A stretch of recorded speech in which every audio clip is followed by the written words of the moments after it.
All right, good morning. It is Thursday, and that means that the video today is general questions and answers about meditation, right? So I talk about a lot of things on this channel, a lot of projects, a lot of ideas, but at its core is the practice of meditation and the practice of the Eightfold Path, the unfolding of Dharma.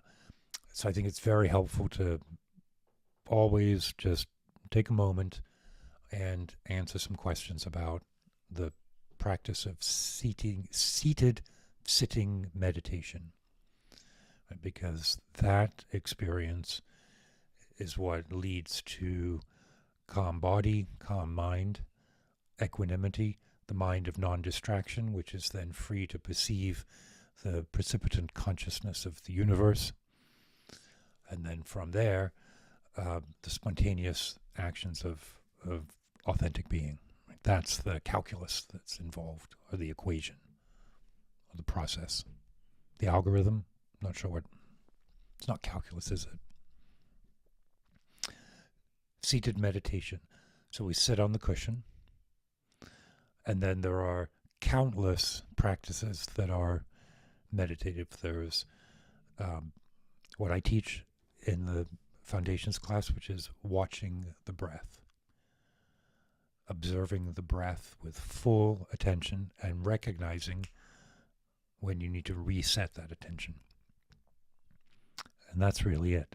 Focus on that recognition and realizing that when you have been distracted and return back to the breath, that is the moment of awakening. That is the recognition. That is the practice. And what we're trying to do is make that moment occur more frequently and for a longer duration, eventually to a duration that exceeds the time that you're sitting on the cushion, whether that's 1 minute or 10 minutes or 20 minutes or 3 hours or 3 months, or whatever it is. The equanimity and the mindfulness that comes with that should suffuse your life. Suffuse should fill the spaces in your life. That's the target. That's the objective. There is an objective, but we aren't attached to that objective, right? We're learning to sit, calm, meditate, posture. Okay, now the question today is, what happens when you don't feel like doing that? Right? And look, I wrestle with this just about every single day. And part of it is because I get up early, and nobody likes to get up before 4 o'clock in the morning. But that's the time that I need. And once I'm awake and moving, it's a wonderful time of day. I love drinking coffee in the morning, sitting outside for a few minutes when I first let the dogs out. I love coming up here and meditating for 20 minutes, usually sometimes a little less, sometimes a little more. It's my first meditation session of the day. And then I do these videos. I love it. I know I love it. I am confident that it is an outpouring of authenticity. I'm confident that it is action I can cultivate. I'm very secure in that dynamic. And yet, when my alarm first goes off, I routinely want to just stay in bed for another, I don't know, at least till the sun comes up. So what's going on there, right? Well, and this is the same probably for you asking this question. It feels like laziness, right? I can say that I'm just lazy. I don't want to get up. It's too comfortable in bed. But a moment's reflection provides a lot more context to that. Well, do I really just want to sleep more?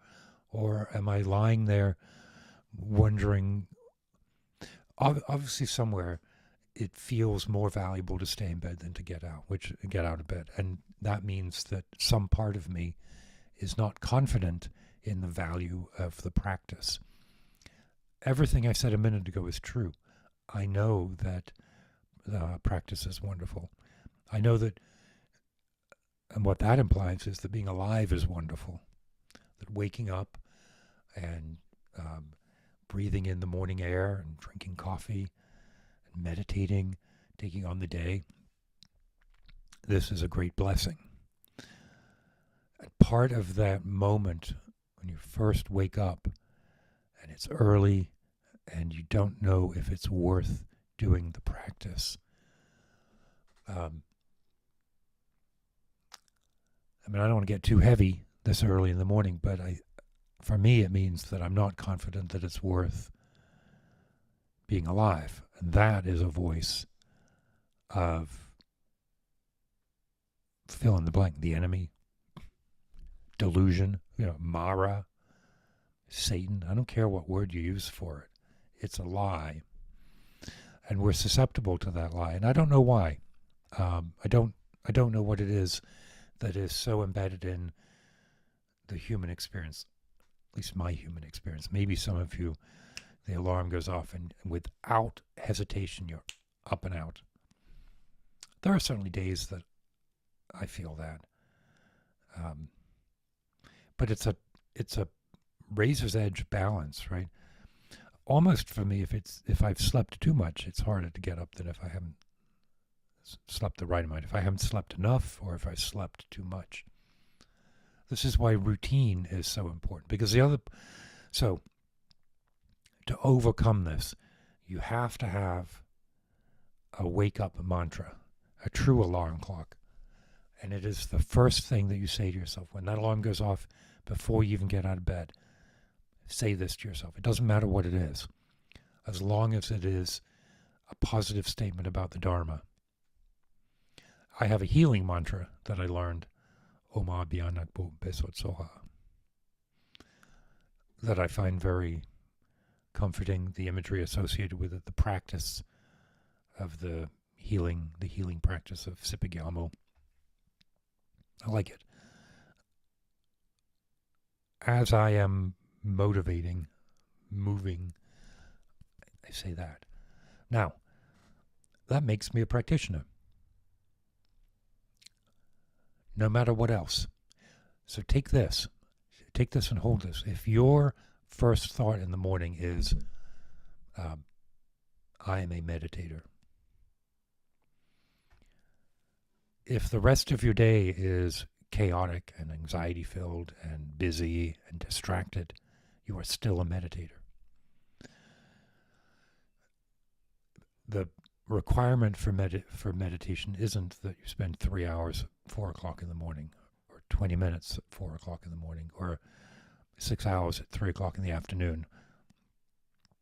The duration is there simply because as you sit longer, you settle further.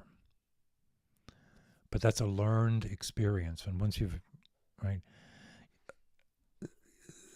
yes, there's benefit of sitting for 16 hours a day for 3 months. I've never done that. But there's a rarefied condition. But it's not necessary. What is necessary is that first thought and the discipline, meaning the routine, to get out of bed and kind of be on, as much as possible, on autopilot for the first, 7 minutes or so. Then your confidence will return, because that's what it is. It's not laziness. This is an opportunity to evaluate motivation and aspiration, and to strengthen aspiration. So, I hope that helps. I'm going to wrap this up for the morning, and another video tomorrow. So keep your wits about you.